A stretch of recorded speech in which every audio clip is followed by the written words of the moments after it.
There is a very specific kind of tiredness that sleep simply cannot fix.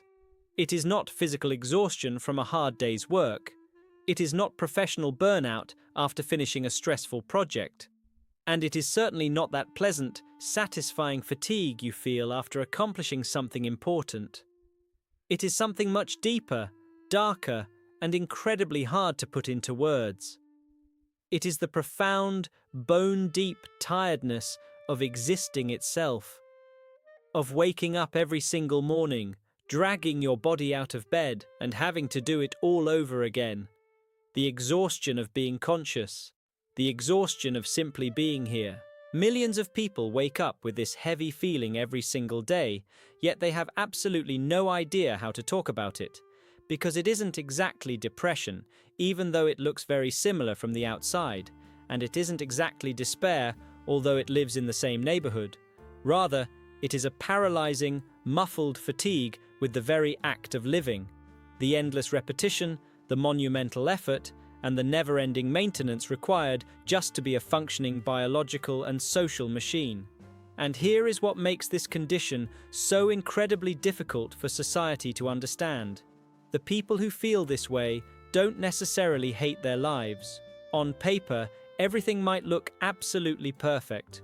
They might have a prestigious job, a loving family, a comfortable home, and money in the bank. From the outside, their life is a picture of success. They have no objective reasons to suffer, and that is exactly why they feel so deeply ashamed of their exhaustion. But inside, there is a quiet, persistent weariness that never goes away.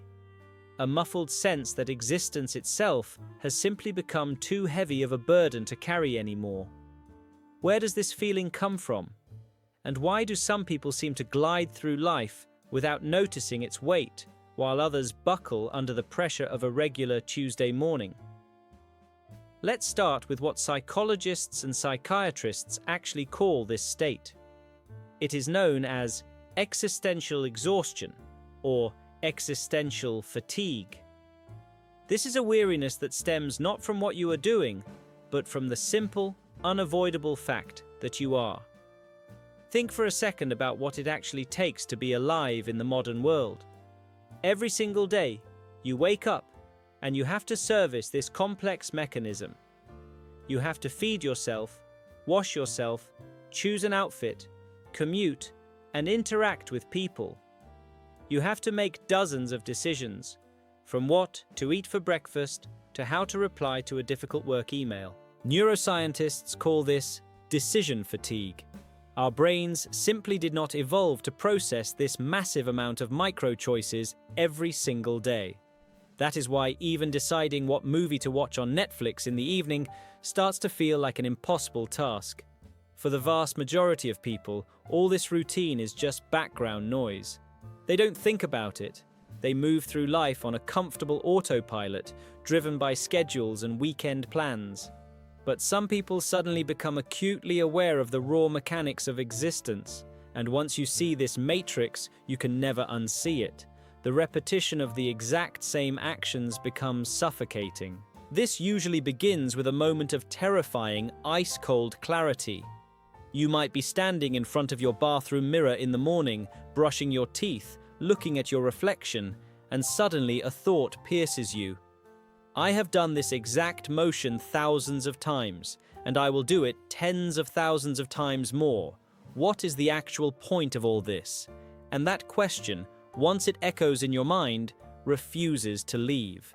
People who are tired of existing often describe their lives as a theatrical play they never auditioned for. They are playing a role they didn't choose, reading from a script they absolutely do not believe in. And this brings us to one of the most draining aspects of this condition, the caloric cost of pretending. Society demands that we remain functional. So, you put on your social mask, you smile at your co-workers, you laugh at the right jokes, you maintain small talk that you have absolutely no interest in. You show up to work and fulfill your obligations. But no one talks about how much real physical energy this daily pretending burns. When an existentially exhausted person comes home and closes the front door behind them, the mask falls off, And in that moment, they don't just feel tired, they feel as if all the blood has been drained from their body. Their weekends stop being a time for fun and entertainment. Weekends turn into an intensive care unit. For 2 days, you just lie there, desperately trying to accumulate enough energy to put that heavy mask back on by Monday morning. And the cycle repeats. Science often links this state to anhedonia, the inability to feel pleasure. But the reality is much more nuanced. It's not that these people are physically incapable of feeling joy, it's that no amount of joy in the world feels worth the monumental effort required to obtain it. Even hobbies and passions that used to light up their eyes now feel like work. Meeting up with friends, that sounds like another project you have to manage. Going on vacation, that requires planning, packing, and logistics that you simply don't have the energy for. Life turns into an endless to-do list, designed solely to maintain the illusion of normality. And now, add to this, a trap that almost all of us fall into: cheap dopamine. When you have no energy to live, but your brain demands some form of stimulation, you pick up your phone, you start scrolling through feeds, watching short videos, swiping through social media. 1 hour, 2 hours, 3 hours. From the outside, it looks like you are relaxing. But in reality, you are using cheap dopamine as anesthesia. You are overloading your nervous system with digital garbage just so you don't have to be alone with your own thoughts. You put your life on pause, but this pause brings no relief. It leaves you feeling even more depleted and hollow. Psychologists also point to the concept of depersonalization. This is a terrifying state where you feel completely disconnected from your own body and mind. You feel like a ghost haunting your own life. It feels like you are sitting in a movie theater watching a film about yourself. A thick, bulletproof pane of glass grows between you and reality. You can see life happening on the other side, but you cannot touch it. And the monumental mental effort it takes to try and break through that glass, to try and feel something real, completely destroys whatever is left of your psyche. And here, another heavy emotion emerges. Grief for your old self. Grief for the person you used to be, the one who knew how to dream. The one who wanted things, who strived for things, whose eyes had a spark. You remember what it feels like to be truly alive, and the guilt of having lost that eats you alive from the inside. But what is the root cause of all this? Usually, it is never one massive traumatic event. It is a slow, silent accumulation. Years of minor disappointments, years of trying to change your life, only to find everything staying exactly the same. Years of minor betrayals and the slow realization that the universe is entirely indifferent to your pain and that nobody is coming to save you.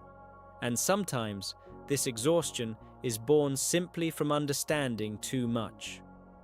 When you look at the world and clearly see the deeply broken systems, the endless injustice, the cynicism, and the absolute randomness of everything, it becomes physically painful to keep playing the game when you know the rules are rigged from the start. And the most isolating part of all this is that you cannot talk to anyone about it. If you sit down at a table with your friends or family and honestly say, "I am so tired of existing," a real panic will break out. People will immediately assume you are standing on the edge of a cliff.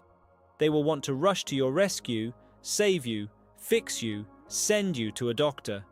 But that is the core paradox of existential exhaustion. You don't actually want to die. You are just incredibly tired of the monumental effort required to stay alive. A person in deep clinical depression might want the end. But an existentially exhausted person wants only one thing: rest. They want permission to stop trying so hard, to drop the mask, to pause the game. But our society doesn't just refuse to let us stop. It actively beats us down with the culture of toxic productivity. They tell you, just hit the gym, meditate, start a gratitude journal, think positive. And people don't realize that for someone who is exhausted by the very fact of existence, the advice to work on self-improvement sounds like a cruel joke. It doesn't feel like help. It feels like another task, another job you have to do. Because society won't let you stop. You have to pay rent, meet deadlines, meet expectations. You fall into a psychological trap known as learned helplessness. This is a state where, after multiple failed attempts to find meaning or fix a situation, your brain learns a dark lesson. Your actions do not change anything. Hoping for change brings more pain than quiet submission. And so, you stop trying. Not because you are weak, but because trying has proven to be absolutely useless. So, what do you do if you recognize yourself in every word of this video? The first and most important step is the radical validation of your own feelings. You need to understand that there is absolutely nothing wrong with you. You are not lazy. You are not ungrateful. You haven't lost your mind. This is a highly complex, deeply real psychological state that requires immense self-compassion, not brutal self-judgment. You don't need motivational quotes. What you need more than anything else in the world is permission. Permission to not be okay. Permission to exist at the absolute minimum of your capabilities without a single drop of guilt. You need someone who can sit with you in the dark, in the silence, and simply bear witness to your exhaustion without aggressively trying to save you. If today you are carrying the weight of this existential exhaustion, I want you to hear this loud and clear. You do not need to be strong all the time. You do not need to meet everyone else's expectations. It is absolutely normal to just survive right now. It is normal to run on low battery and tell yourself that it is enough. Because you are already enough, even when you are completely empty, even when you are deadly tired and don't want to talk to a single soul on this planet. Even when the thought of tomorrow feels like a mountain that is impossible to climb. One day, when you finally allow yourself to truly rest, when you stop punishing yourself for feeling this emptiness, the suffocating weight will begin to recede, and perhaps you will remember what it feels like to actually want to be here. But until that day comes, just breathe. Let the world wait.